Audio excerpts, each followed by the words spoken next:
Olá, pessoas! Eu sou Márcio Tibúcio, assistente social, e este é o podcast É Tudo Neura? O nosso podcast é uma realização da CRED 6 em parceria com a CODED SED. Hoje, eu serei o mediador no nosso primeiro episódio. Oi, gente, eu sou Thaís. Oi, eu sou a Jéssica, nós somos psicólogas educacionais da CRED 6. O nosso podcast É Tudo Neuro, ele tem como proposta levar a toda a comunidade, a escola, né? Temas que são tão importantes a serem discutidos no nosso dia a dia, dentro da sala de aula, nos corredores da escola, né? Que afetam tanto de forma direta quanto indireta no nosso bem-estar e na nossa vida em sociedade de forma geral. Neste primeiro episódio, nós temos uma pergunta para responder. Por que falar sobre saúde mental, meninas? Diante das demandas que vão surgindo nos espaços escolares, será que é tudo neura? E aí nós pensamos nesse tema porque nós temos percebido nas nossas intervenções nas escolas, né, cada vez mais temas como ansiedade, como estresse, como comportamentos suicidas, têm surgido na fala das pessoas que fazem parte da escola, principalmente depois desse retorno para o nosso ensino presencial. E para debater esse assunto junto com a gente, nós temos aqui a presença da Bruna Kessia, que é graduada em Psicologia e mestranda em Psicologia e Políticas Públicas pelo UFC, especialista em saúde mental e está como coordenadora da atenção psicossocial no município de Sobral. Olá, Bruna, tudo bem? Olá. Fale um pouquinho sobre a sua trajetória e como você chegou até aqui. Pronto, queria iniciar agradecendo o convite, né? Parabenizar a iniciativa da CRED 6 e da equipe de saúde multiprofissional da CRED 6 por essa oportunidade de estar no podcast, né? É um prazer estar aqui, né? Bom dia, boa tarde, boa noite para todos vocês. Eu sou Bruna Kessia, como o Márcio já falou, né? Estou nesse momento contribuindo na gestão dos serviços de saúde mental e políticas sobre drogas de Sobral.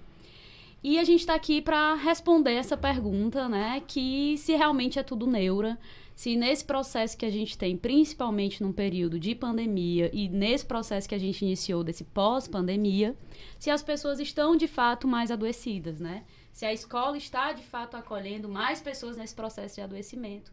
E como é que a gente vai fazer para acolher melhor essas pessoas, né? E prestar uma assistência de qualidade a esses adolescentes, esses professores, esses diretores que compõem a rede educacional, né, no município de Sobral e na região norte do Ceará.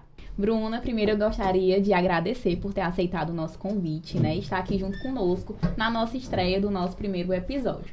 E para darmos início, eu gostaria de perguntar, por que falar sobre saúde mental? É importante a gente falar sobre isso, principalmente no contexto educacional, porque a escola acaba acolhendo um pouco a realidade que a gente tem nos territórios, né? Das construções de família que a gente tem, de sociedade que a gente tem, nos municípios, a escola vai, de alguma maneira, receber esse reflexo de como as pessoas estão se organizando como sociedade. Então, a gente precisa diversificar os temas que a gente vai trabalhar dentro dessas instituições, né?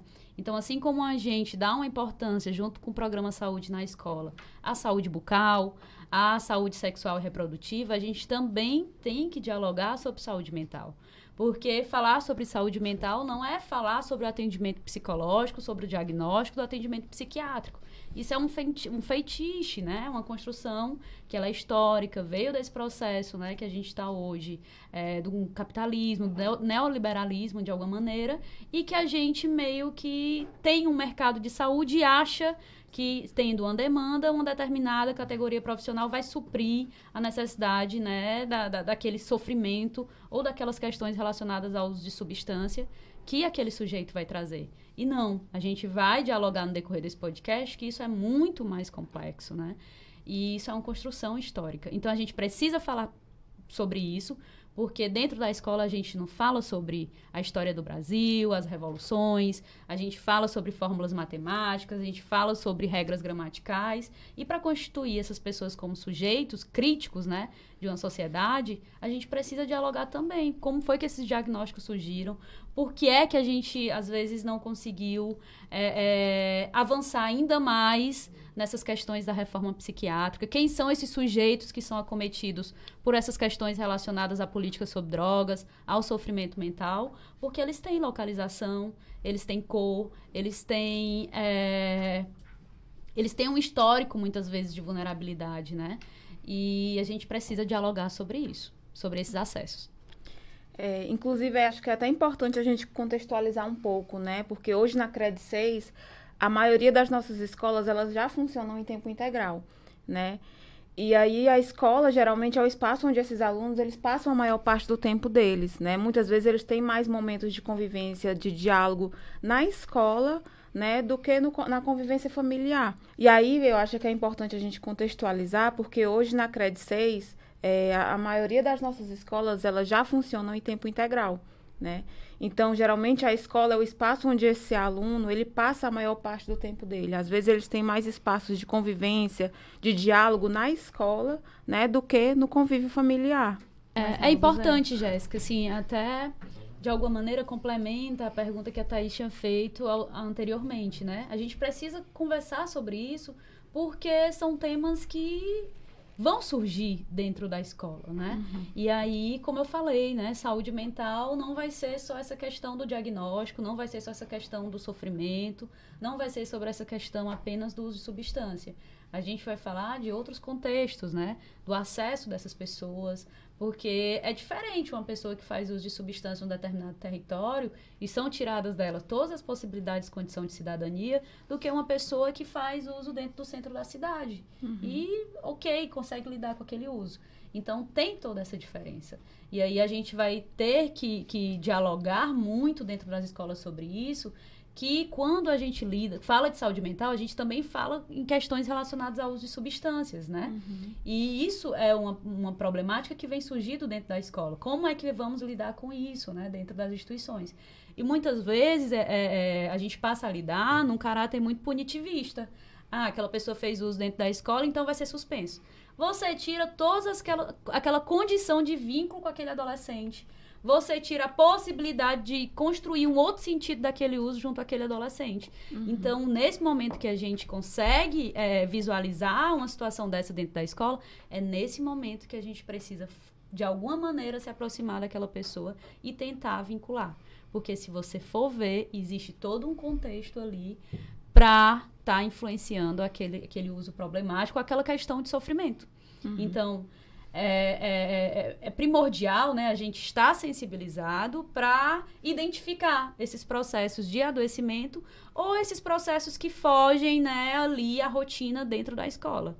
E se destituir desse caráter punitivista que às vezes a gente tem, né? Quando a gente fala grade curricular, assim, são às vezes comunicações violentas, né, que a gente acaba utilizando como a escola um lugar muito padronizado. E não, gente, na escola tem que surgir subjetividades, tem que, assim, a escola tem que ser uma construção junto desses adolescentes, de acordo com o que aquele território traz, porque a gente vai construir sujeitos mesmo, né, junto com eles. E a gente precisa estar aberto para isso.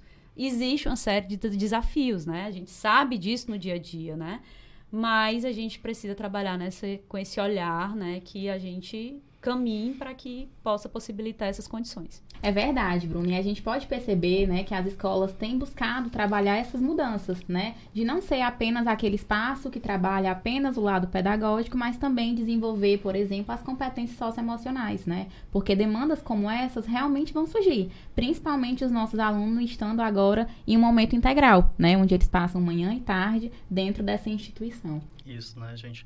E sobre essa questão do ensino integral, né, ensino em tempo integral, o Plano Nacional de Educação, ele prevê que até 2024, todas as escolas brasileiras, pelo menos no mínimo 50%, né, dessas escolas, já sejam em tempo integral. E o Ceará vem avançando nisso, né? O nosso estado, ele já tem 71% da rede estadual em tempo integral. Como a Jéssica colocou, a maioria das escolas da CRED 6, né, a gente tem 51 escolas, dessas, 42 já são em tempo integral, né? E aí, assim, quando a gente traz esse assunto para discutir, para debater, e a questão da mudança da escola, que a gente sabe que hoje em dia a escola é um universo, né? Nós temos muita coisa acontecendo dentro da escola e a gente precisa de pessoal, muitas vezes qualificado, para lidar com certos assuntos, né? O professor está na sala de aula, a professora está lá para dar aula, né? E surgem esses outros assuntos, como a gente está colocando aqui. É a indisciplina, que é por causa do uso de alguma substância, ou é o adoecimento mental. E a gente tem que falar também sobre a importância, né, do profissional, né, da psicologia e do serviço social dentro da escola, né, que a lei 13935 de 2019, que a gente está lutando aí para implementar, né? A nossa Cred 6, nós já temos 4 psicólogas, uma assistente social, mas a gente sabe que é preciso muito mais, né? E a gente vê isso nas conversas quando a gente está ali na escola, né? Com a gestão, com a coordenação, com as professoras, né? Os professores, com os alunos principalmente também. A gente percebe isso, né? Essa necessidade desse pessoal lá para trabalhar esses assuntos, né? Super importante. E assim, Márcio, eu queria fazer essa fala, porque eu te conheci como artista antes de te conhecer como assistente social. E a gente precisa disso dentro das nossas instituições. Assim, entendendo que agora a gente vai ter um ensino integral, a gente precisa de cabeças pensando, a gente precisa de diferença e respeito a essas diferenças, e a gente precisa de arte. A gente precisa trabalhar o currículo desses adolescentes, né? Mas a gente precisa também cuidar dessas pessoas, já que, né, a gente vai ter dobrar o período de convivência que a gente vai ter com esses alunos e com os professores, com a gestão.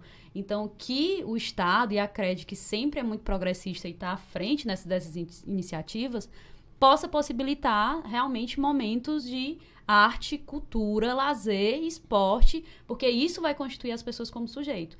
E nada melhor do que isso, eu sou da categoria de psicologia e defensora dessa categoria, mas nada melhor do que isso, do que a categoria do serviço social. Hoje, a categoria do serviço social é quem mais faz pela saúde mental do município de Sobral. Eles conseguem ter um olhar muito aprofundado e crítico de todo o território, que vai influenciar totalmente na conduta do médico psiquiatra, totalmente na conduta da gestão e da psicologia. Então, que a gente possa avançar e investir em mais pessoas da categoria de serviço social dentro das nossas escolas, que, sem dúvida, se você resgatar os referenciais bibliográficos, você vai ver que a gente já tem resultado relacionado a isso. Bruna, a gente já contextualizou, né, o fato desses alunos passarem a maior parte do tempo deles na escola. E aí é muitas vezes na escola onde surgem os primeiros pedidos de ajuda, né? Geralmente, quando eles têm um vínculo muito próximo com o professor é o primeiro que recebe aquele pedido de ajuda. E aí, muitas vezes, a gente percebe uma resistência, tanto de alunos como de familiares, né, de buscar serviços de saúde mental quando percebem essa necessidade de um cuidado mais especializado, por conta de vários tabus, né, que a gente sabe que existe na nossa sociedade.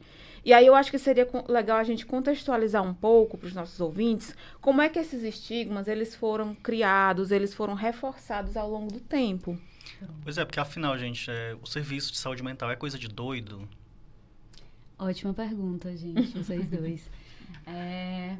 Vou iniciar até citando algo que vocês têm muito potente dentro das instituições estaduais de educação, que não sei se já é programa ou se ainda é projeto, que é o professor diretor de turma, o PDT, se eu não me engano. Sim, programa. E é muito importante, porque a premissa básica, eu posso ter toda a técnica para lidar com as questões de sofrimento mental ou uso de substância. Posso ter ou não toda a técnica do mundo, mas eu não vou conseguir apoiar naquele processo, né, de acompanhamento e tratamento daquele sujeito se eu não tiver vínculo.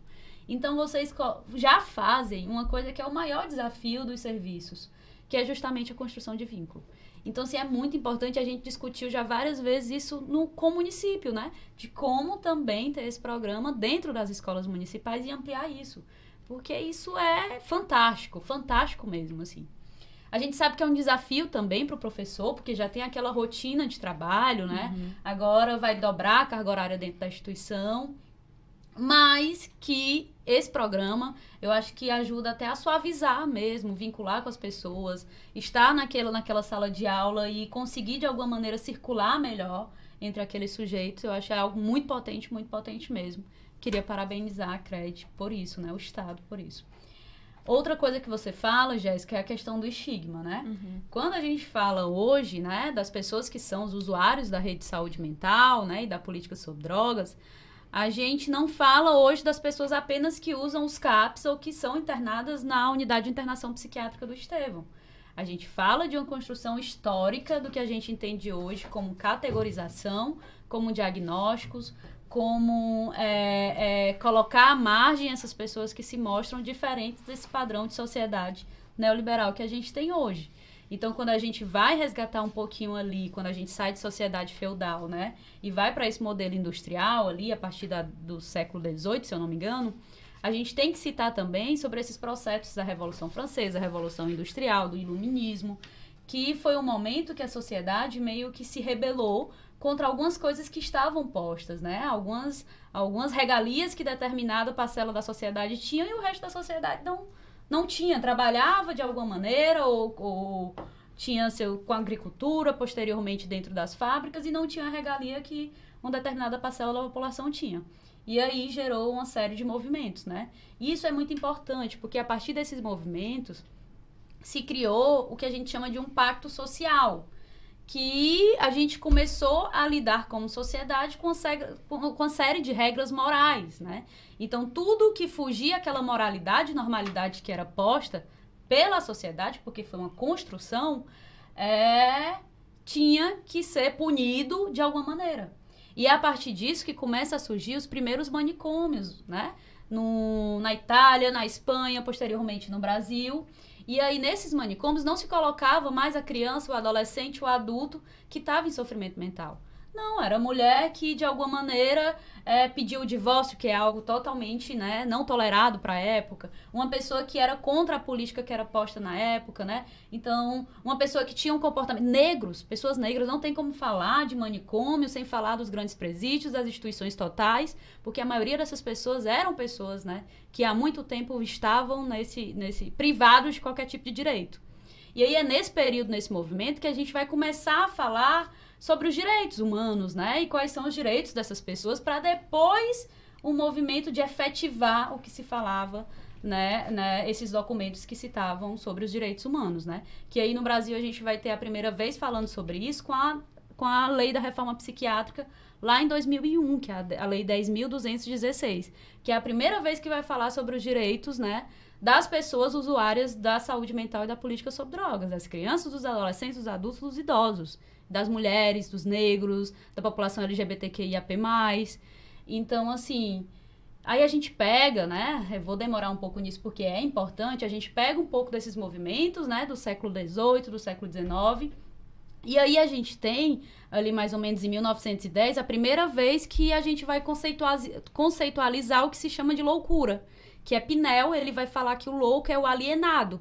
Ele tá, tipo assim, ele não tem voz, né? Ele tá à margem, o discurso dele não tem validade.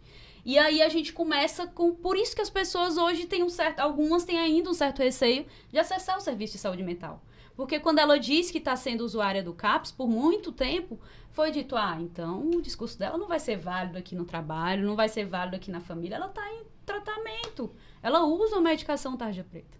Então, assim, aquilo não é algo recente, é uma construção de muito lá atrás, né? E aí essas pessoas, por muitos anos, foram privados da sua cidadania, né? E aí a gente tem essas instituições totais, que são esses manicômios, e lá era colocado todos esses sujeitos que, de alguma maneira, não conseguiam entrar ali naquelas pactuações de sociedade. E aí, foi importante que muito tempo os serviços de saúde mental, eles eram asilares e hospitalocêntricos. Eram hospitais que você estava ali sob custódia, praticamente. E sem tempo determinado para sair e receber alta.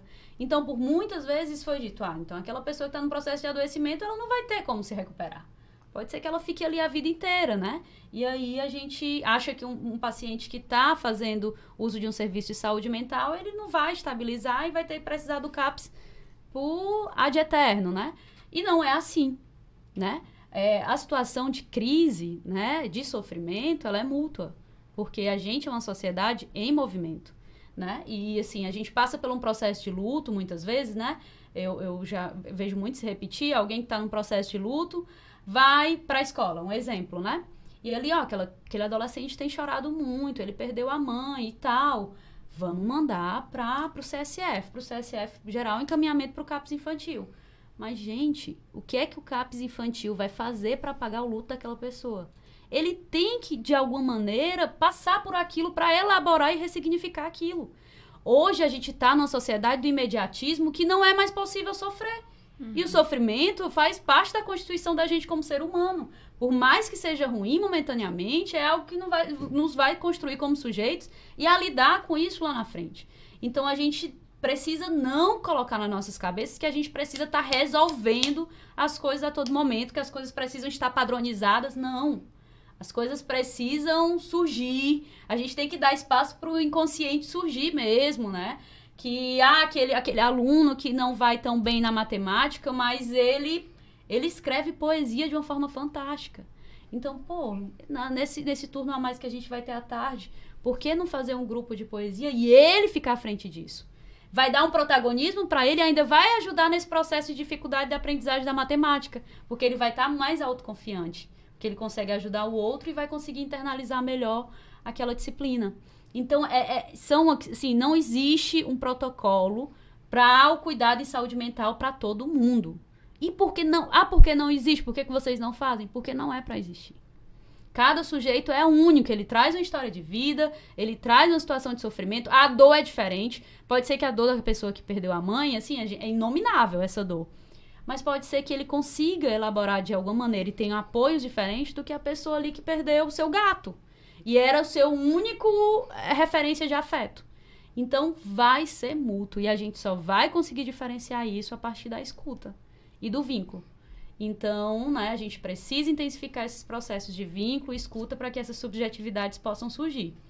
E ressignificar, né, que historicamente essas pessoas que acessavam esses serviços de saúde mental, que só eram os manicômios, né, desde aquela época, e que por muitos anos elas foram estigmatizadas mesmo, né? Aqui em Sobral a gente teve o manicômio Guararapes, que ele veio fechar em 1999. Gente, 1999 foi um dia desse. E a gente tinha um manicômio dentro da nossa cidade. Hoje a gente tem 3 frentes de saúde mental e política sobre drogas no Brasil. É Belo Horizonte, São Paulo e Sobral. Sobral, as pessoas vinham fazer teses de doutorado aqui. Pessoas vinham da Alemanha, de outros países, conhecer a organização da rede de saúde mental aqui. Principalmente de 2000, que foi após o fechamento do manicômio, até 2010.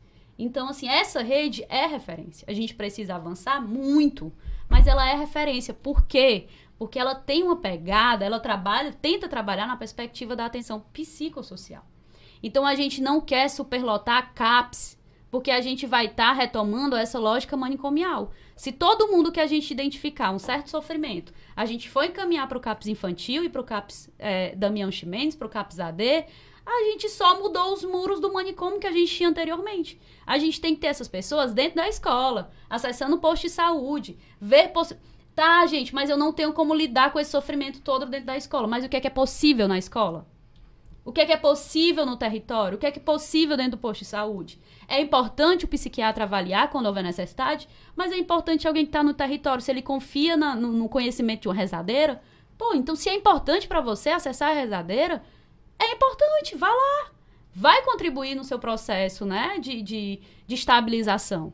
Então, assim, a gente tem que se abrir a essas possibilidades que o sujeito traz. É escutar. Não existe um protocolo único, é escutar essas pessoas. Mas existe uma organização de rede, que a gente vai falar aqui como é que está, né, posta dentro do município, a nível nacional, para que a gente também não tenha essa demora, para que a pessoa tenha esse acesso a essa assistência.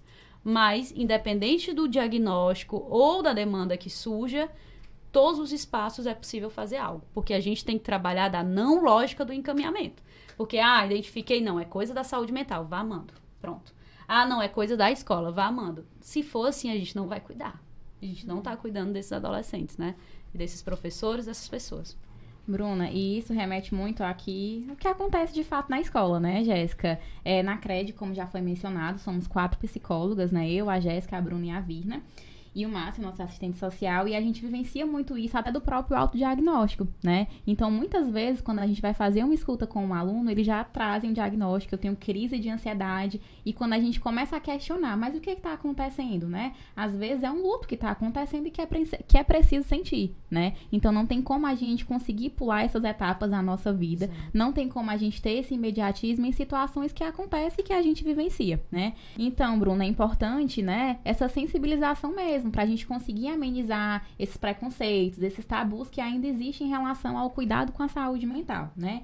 Então, um outro ponto que a gente poderia falar para levar até os nossos ouvintes é como é que funciona esse fluxo, né, da rede de atenção psicossocial e quais são os serviços que são ofertados pelo município.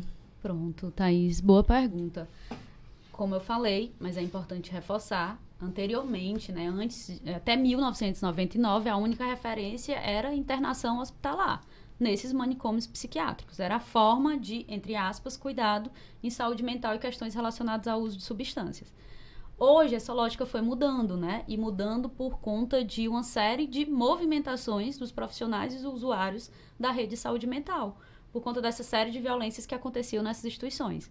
Com essa mudança, Sobral começou a ter ali, né, o que era um ambulatório de saúde mental em 1999, se tornou o CAPS Damião Ximenes Lopes, por conta da morte desse paciente Damião no manicômio Guararapes, e que foi, né, pela primeira vez o Brasil foi condenado em Corte Interamericana de Direitos Humanos por conta dessa violência nesse serviço de saúde mental, e aí Sobral teve que reformular toda a sua assistência.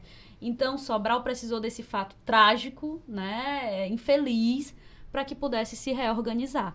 E aí, né, a gente passou a se reorganizar. Então, uma junta interventora se juntou para fechar, né, de enfermeiros que trabalhavam aqui na época, para fechar o manicômio Guararapes e pensar numa outra rede assistencial que a gente teria, né? E aí começou a se formar a rede de atenção integral à saúde mental no município de Sobral. Que essa organização, de alguma maneira, vai influenciar lá em 2011, mesmo que indiretamente, a rede de atenção psicossocial, que é uma portaria 3.088 do Ministério da Saúde, dizendo que, né, quando a gente fecha o manicômio, a gente vai começar a implantar CAPs, que são Centros de Atenção Psicossocial. Os CAPs, eles existem nos municípios, né, para evitar internações hospitalares. Acessar CAPs são pessoas que estão em sofrimento mental grave, gravíssimo, e com problemas relacionados ao uso de substância. Então, esses serviços são para evitar internações hospitalares. Esses serviços não são para estar superlotados de toda a demanda que a gente identificar ali de saúde mental. Porque é para existir outros pontos de atenção para acolher aquela demanda. Porque senão os CAPs vão se tornar meramente os manicômios que a gente tinha anteriormente. Só mudou as 4 paredes. Mas por quê? Porque o CAPs ele vai ter que mergulhar na vida desse sujeito. Ele não vai ter só que ofertar consulta psiquiátrica e psicológica. Ele vai ter que saber se aquela pessoa tem acesso às políticas públicas. Se o assistente social vai ter que analisar quais as condições, né, que ele tem dentro do território, habitacionais, socioeconômicas, quais são os vínculos que ele tem, quais são as referências, o que é que ele gosta de fazer. É quase um acompanhante terapêutico ali do dia a dia daquela pessoa para dar uma nova condição de cidadania à loucura, né? Que aquelas pessoas que estão ali à margem e expostas a todo tipo de realmente de preconceitos. E aí, por isso, demanda muita energia dos profissionais da saúde mental e desse serviço. Por isso que a gente não pode estar enviando todo mundo para CAPs. Então, como é que essa rede foi se formando a partir dos anos 2000? A gente começou a surgir os primeiros CAPs em Sobral. E aí se percebeu que apenas ter CAPs não era suficiente. Porque a gente estava sobrecarregando os CAPs e a gente precisava de outros pontos de atenção para esse cuidado. E aí, em 2011, o Ministério da Saúde lança essa portaria que eu falei, a 3.088, e ele diz, o cuidado em atenção psicossocial, em saúde mental e em política sobre drogas, ela vai ter 7 pontos de atenção. Então, né, da rede de saúde. Então, o que é que vai, né, quem é que vai ser a ordenadora do cuidado? Quem é o primeiro acesso que é preciso ter? É o que está mais próximo do seu território.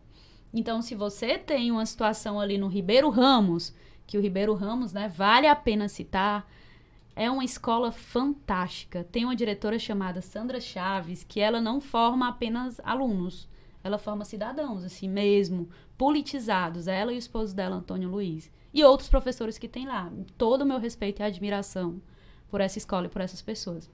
Então, um exemplo, a escola Ribeiro Ramos, né, ela identifica uma pessoa em sofrimento, um adolescente em sofrimento dentro da escola.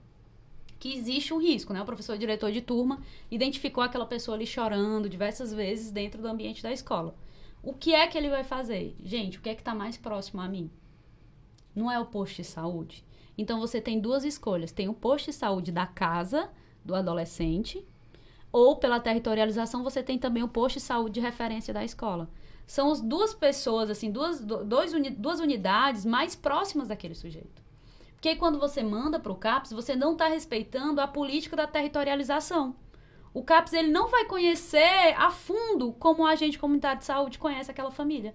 Então, o primeiro acesso da gente é a unidade básica de saúde. É uma avaliação do enfermeiro, é uma estratificação de risco, que é um documento que a gente vai ver se o risco é leve, alto, moderado, e aí vai direcionar os encaminhamentos. Então, na dúvida, acesse, acione a família ou acione alguém que possa exercer algum cuidado e direcione para a unidade básica de saúde ou centro de saúde da família, que são as mesmas coisas, que são os postinhos mais próximos. Ali, a equipe do posto de saúde vai conseguir identificar. Não, a gente sozinho aqui do posto não consegue lidar com a demanda porque corre um risco de vida. Existe uma ideação suicida aí, existe uma tentativa anterior, existe um risco. A equipe de saúde já é para estar ciente disso, que então eu vou, se existe esse risco, eu vou acionar o CAPS e vou encaminhar para um acolhimento dentro do Centro de Atenção Psicossocial. E aí, ela é ordenadora do cuidado, é ela que vai acionar os outros pontos dessa rede de saúde. Então, não é que o professor que está dentro da escola precisa entender de tudo. Ele só precisa entender que ele tem que contar com a sua unidade básica de saúde. Que é importante. Ah, mas se eu mandar direto para o CAPS, ele vai ser atendido? Ele vai ser acolhido. Mas não necessariamente vai dizer que ele vai ficar em acompanhamento do CAPS. Então, para ele não dar viagem perdida, é importante acessar a primeira unidade básica de saúde para ser feito as primeiras intervenções naquele caso. E aí, quais são esses 7 pontos de atenção, né? É responsável pelas questões de atenção psicossocial, que é saúde mental e política sobre drogas, a unidade de pronto atendimento, que é a UPA. Então, esse caso, o adolescente acabou de tentar suicídio dentro da escola, se feriu com a gilete.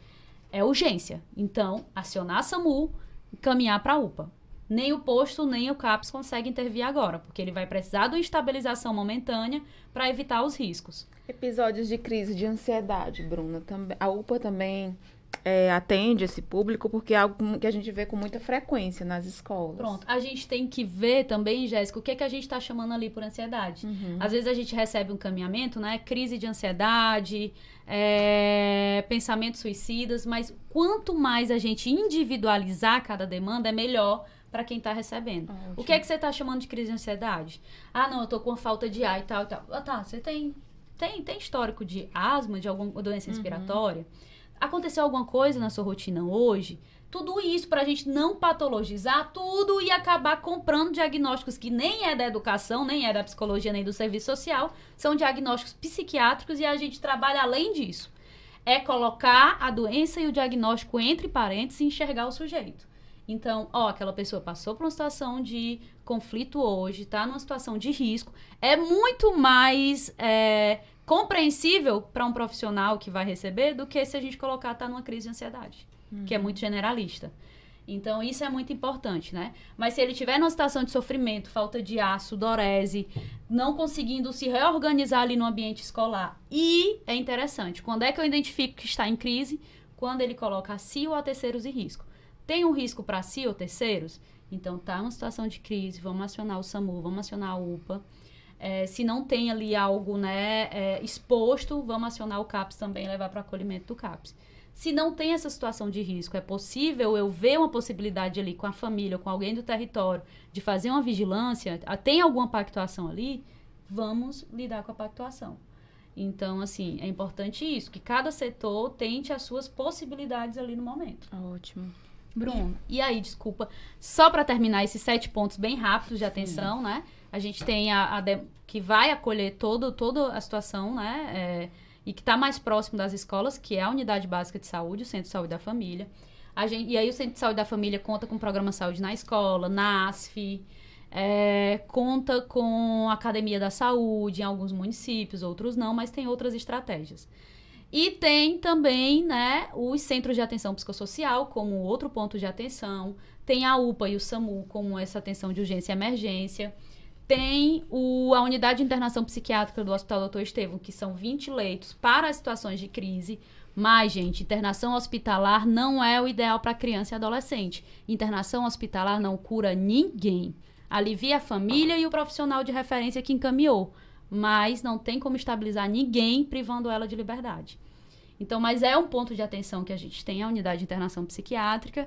E aí a gente tem centro de convivência e cultura, que é, né, essas coisas que a gente consegue... Olha, as saídas para a saúde mental. Paulo Amarante, estou até com o livro dele aqui para mostrar para vocês, é a grande referência na América Latina em saúde mental. Então, se os nossos dispositivos querem promover saúde mental, eles têm que trabalhar com 2 vias. Arte e cultura, né? A gente tem que promover arte e cultura nos espaços, e a outra via é trabalhar com essas pessoas para condições dignas de trabalho e renda, né? Porque a gente vive no mundo capitalista e para sobreviver a gente vai precisar de uma renda. Então existem essas 2 vias e que são possíveis, é possível fazer dentro do CAPS, é possível também fazer isso dentro da escola, né? A gente se reorganizando é possível, tratando isso como prioridade. Então, os pontos de atenção são esses. Tem o serviço de caráter de moradia, que é a unidade de acolhimento, residências terapêuticas, que não são focos para o adolescente, né? Que eu acredito que é o nosso foco do diálogo hoje. Mas é importante sinalizar que essa portaria 3088 diz que o cuidado em saúde mental não é só CAPS. São 7 pontos de atenção diferentes e é uma corresponsabilidade de toda a rede de saúde. Bruna, e além dessas redes de saúde, né, quais são outras possibilidades que o município oferta para trabalhar justamente o cuidado, a prevenção e a promoção da saúde mental dos nossos jovens? Gente, é muito interessante, porque a gente tem muitos jovens aprendizes, né, dentro da rede de saúde mental, e é muito bom, assim, ter esse contato próximo às escolas, ter esse contato junto com as galera dos centros acadêmicos das universidades, né, porque eles trazem um outro olhar mesmo, né? A gente tem que estar a todo momento se atualizando, porque a sociedade vai mudando, né? As coisas vão mudando. E eles trouxeram uma proposta que é o boletim semanal. E aí, nesse boletim semanal que é disponibilizado para as equipes da rede de saúde mental, ele coloca como prioridade a programação das estações da juventude. Eu acho um lugar fantástico de promoção de saúde mental, sem eles nem mesmo saberem que estão promovendo saúde mental. Então, a estação da juventude, que são essas... Porque, para quem está nos escutando de outras cidades, né, são instituições ligadas à Secretaria de Cultura, Esporte e Lazer. E elas ficam em alguns territórios de referência. E elas promovem socialização das pessoas. Existem salas de jogos, existe capoeira, existe possibilidade de natação em Vila Olímpica ou em outro espaço.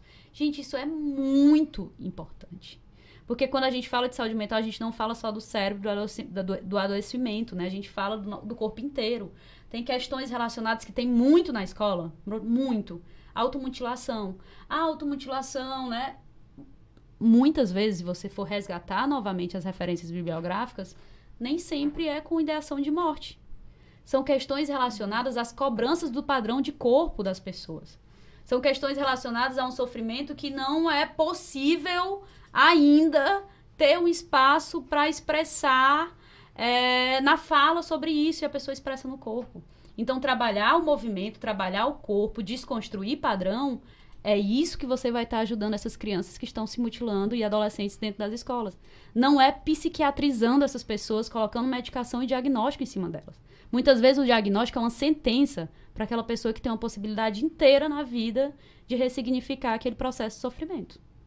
Então, Bruna, em outros municípios, né, a gente na CRED 6, a gente trabalha com outros municípios da região, para além de Sobral. A porta de entrada, né, para o serviço de saúde mental, em alguns municípios, por exemplo, não tem o CAPS, né, a estrutura física do CAPS. É a unidade básica de saúde? Isso, Jéssica, é importante, né, até porque vocês vão estar divulgando na Macronorte. E sim, infelizmente, muitos municípios ainda não conseguem ter suas equipes organizadas.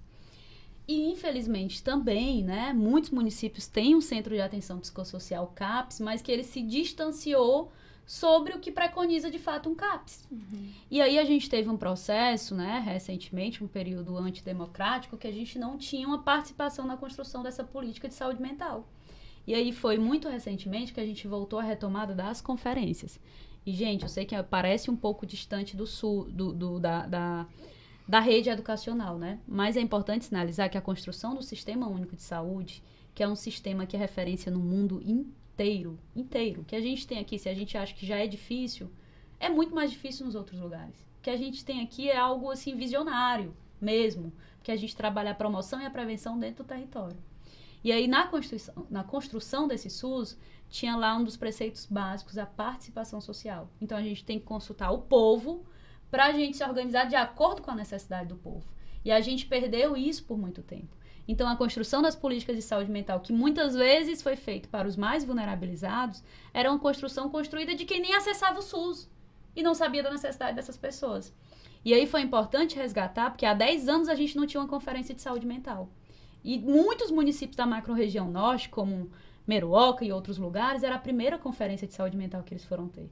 Então, eles consultaram aquelas pessoas para construir aquela política e trabalhar de acordo com aquela necessidade. Porque os CAPs, muitas vezes, até existem CAPs em alguns territórios. Mas, como eu falei, não funcionam na perspectiva da atenção psicossocial. São pessoas que agendam 30 pessoas para o psiquiatra que vai uma vez naquela semana para consultar, colocar diagnóstico. Aquelas pessoas começam a ter um rótulo, começam a tomar medicação. E, gente, olha, se você coloca um diagnóstico para uma criança, se você prescreve uma medicação para uma criança, muito dificilmente você vai conseguir desmamar e tirar aquela medicação. Progressivamente você vai aumentar a dosagem para colocar uma medicação mais forte e não vai ser trabalhada as possibilidades daquele sujeito. Então, os nossos CAPs, eles funcionam, principalmente no território da Macro Norte, ou funcionavam, no caráter manicomial mesmo, não de reinserir aquelas pessoas socialmente, não de pensar as possibilidades, mas de diagnosticar e de prescrever. E aí, quando a gente chegava, era convidado, né, para ir para essas conferências nos municípios do interior, a gente dizia, mas senhor prefeito, quantas salas de cinema você tem no seu município? Porque às vezes o gestor maior, ele acha que está fazendo algo impactante, muito bacana para a saúde mental, quando ele dá um carro para visita, que é importantíssimo. Quando ele dá uma sede própria para um CAPS, que é importantíssimo. Quando ele mantém uma equipe mínima, que também é importante. Mas é importante, o SUS ele não se sustenta sozinho, ele tem que estar de mãos dadas com a Secretaria de Cultura, com a Secretaria de Esporte e Lazer, com a Secretaria de Transporte. Gente, a gente está falando com pessoas que não têm o que comer. Então, não é abrir uma porta e uma janela em um serviço e colocar um psiquiatra ali, um psicólogo e um terapeuta ocupacional para atender apenas. Tem pessoas que não conseguem nem chegar porque ela não tem o transporte para chegar. Por isso que é importante o serviço social. Se duvidar, o mais importante dentro desse serviço. E aí a gente tem que falar sobre isso. Quais as condições de cidadania que você está dando? Você está dando lazer para essas pessoas? A medicação não vai resolver. Nunca resolveu. Ela pode ajudar. Para quem tem sua prescrição, gente, não larguem seus remédios. Ela ajuda. Mas não é só isso. Então a gente tem que questionar e pedir com que esses municípios, as pessoas que estão na educação, cobrem, né, dentro da macro-região, que os CAPs possam funcionar na perspectiva da cultura, do esporte, do lazer, da reabilitação e não apenas da medicalização, que infelizmente é um pouco da realidade que a gente tem hoje, né, nos outros municípios da macro-região. E aí, né, acontecendo isso, sigam o fluxo, né, o que é possível fazer na escola, façam na escola e gerem um encaminhamento dialogado, né, referencie para uma unidade básica de saúde, porque onde tem CAPS, o CAPS vai acolher. Onde não tem CAPS, existe uma equipe de saúde mental de referência. Antes era o NASF, agora pode ser chamado de outro nome, mas o posto de saúde vai ter essa compreensão para dar seguimento ao cuidado. Bruna, meninas, é um assunto assim, que a gente tem muito o que falar, tem muito o que escutar, tem muito o que se discutir, né? E o nosso tempo, infelizmente, se foi, né? E a gente gostaria muito de te agradecer por ter estado com a gente nesse momento, né? Trazido, assim, essas palavras, acho que foram muito importantes, né? Para esse debate mesmo, né?